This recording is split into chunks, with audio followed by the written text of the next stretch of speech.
መንግስት የዜጎችን ኢኮኖሚያዊ ማህበራዊና ፖለቲካዊ እድገትን በማፋጠን ረገድ ከፍተኛ ኃላፊነት አለበት። ይህንን ኃላፊነቱን ለመወጣት ደግሞ የራሱ የሆነ ገቢ ያስፈልገዋል። ግብር ወይንም ታክስ ዋናው የመንግስት የገቢ ምንጭ ሲሆን ግብር ለሚከፍሉት ዜጎች ደግሞ ኩራት አለፍ ሲልም ሀገራዊ ግዴታ ነው። በገቢዎች ሚኒስቴር የሐዋሳ ቅርንጫፍ ጽሕፈት ቤትም የሀገርን እድገት በሁሉም መስክ የሚያፋጥነውን ገቢ አሟጦ ለመሰብሰብ አቅዶ እየሰራ መሆኑን የጽሕፈት ቤቱ ዋና ስራ አስኪያጅ አቶ ሀብታሙ ታደሰ ገልጸዋል። ሌሎች የገቢ አማራጮች እንደተጠበቁ ሆኖ አንዲት ሀገር እድገቷ እንዲፋጠን ከተፈለገ ገቢን አሟጦ መሰብሰብ ያስፈልጋል ይላሉ። የገቢዎች ሚኒስቴር እንደ ሀገር 13 ቅርንጫፎች አሉት የሚሉት ዋና ስራ አስኪያጁም መቀመጫውን ሐዋሳ ያደረገው ቅርንጫፍ ጽሕፈት ቤት አንዱ ሲሆን ሲዳማን ከኦሮሚያ 7 ዞኖችን ማለትም ከምዕራብ አርሲ ጀምሮ እስከ ሞያሌ ደቡብ ኢትዮጵያና ማዕከላዊ ኢትዮጵያ ያሉ ግብር ከፋዮችን የሚያስተዳድር መሆኑን ጠቁመዋል። ለአንድ ሀገር ለብዙ ልማቶችን ለመስራት የሀገርን ፍላጎት ለማሟላት ብቸኛ የዋነኛ የገቢ ምንጭ ታክስ ነው። ሌሎች አማራጮች ቢኖሩም በዋናነት አንድ ሀገር እንደ ሀገር ሆነ ለመቀጠል የታክስ ገቢ ያስፈልጋታል ማለት ነው። በ2018 በጀት ዓመት እንደ ሀገር ሚኒስቴር መስሪያ ቤቱ 1.5 ትሪሊየን ብር ለመሰብሰብ አቅዷል የሚሉት የሐዋሳ ቅርንጫፍ ጽሕፈት ቤት ዋና ስራ አስኪያጅ አቶ ሀብታሙ ታደሰ ባለፉት 9 ወራት ከ1 ትሪሊየን በላይ ገቢ መሰብሰቡን ጠቁመዋል።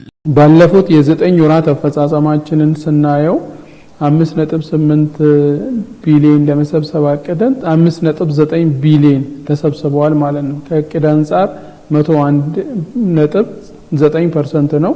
ከገንዘብ አንጻር ከእቅዱ 110 ሚሊዮን ያክል በብልጫ ተሰብስበዋል ማለት ነው። ይሄ በጣም ትልቅ ስኬት ነው። ይሄንንም ካለፈው ተመሳሳይ ወቅት ጋር ስናነጻጽረው ባለፈው አመት በዚህኑ ጊዜ በ9 ወር ውስጥ ሰብስበን የነበረው 3.45 ቢሊዮን ነው።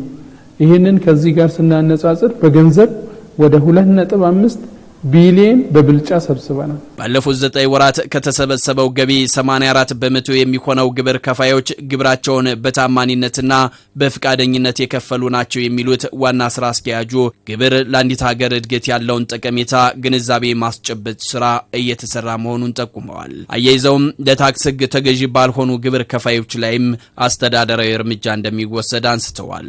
ከሰበሰብነው ከ5.9 ቢሊዮን ውስጥ ስናየው 84% በፍቃደኝነት የተሰበሰበው ታክስ ነው ማለት ነው። አንዱ ትልቁ ምንሰራው ስራ ግብር ከፋዩ ላይ አዌርነስ እውቀት እንዲኖር ግንዛቤ እንዲኖር መስራት ነው። ከዚህ አንፃር ብዙ ስራዎችን በዚህ ጋር ሰርተናል ማለት እንችላለን።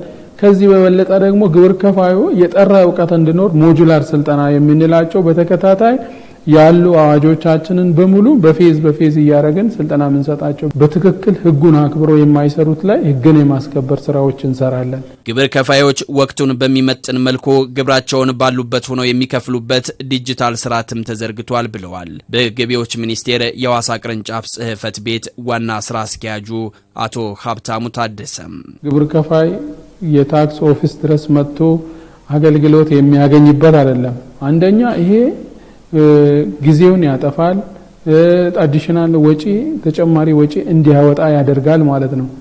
ይሄን ለማድረግ ተቋሙ የገቢዎች ሚኒስቴር በጣም በዚህ በዲጂታላይዜሽን ብዙ ስራዎች እየሰራ ነው ያለው። ባለፉት 9 ወራት ያሉ ጠንካራ ጎኖችን በማስቀጠልና ውስንነቶችን በቀጣይ 3 ወራቶች በማረም ስኬታማ ስራዎችን ለማከናወን ስለመታቀዱም ዋና ስራ አስኪያጁ ጠቁመዋል። በደረሰኝ ስርጭት ከክልሎች ጋር በቅንጅት ከመስራት አኳያ አዳዲስ የክፍያ አማራጮችን ለግብር ከፋዮች ከማሳወቅና ሌሎችም በውስንነት ተነስተው በቀጣይ ትኩረት የሚሹ ተብለው ከተመረጡት መካከል መሆናቸውንም ዋና ስራ አስኪያጁ ጠቁመዋል። በመጨረሻም ዋና ስራ አስኪያጁ ሀገርን በማልማት ከእድገቷ ለመቋደስ የሁሉንም ኃላፊነት ይሻልና ዜጎች በግብይት ወቅት ደረሰኝ ጠይቆ የመውሰድ ባህላቸውን ሊያሳድጉ ይገባል ሲሉም መልእክታቸውን አስተላልፈዋል።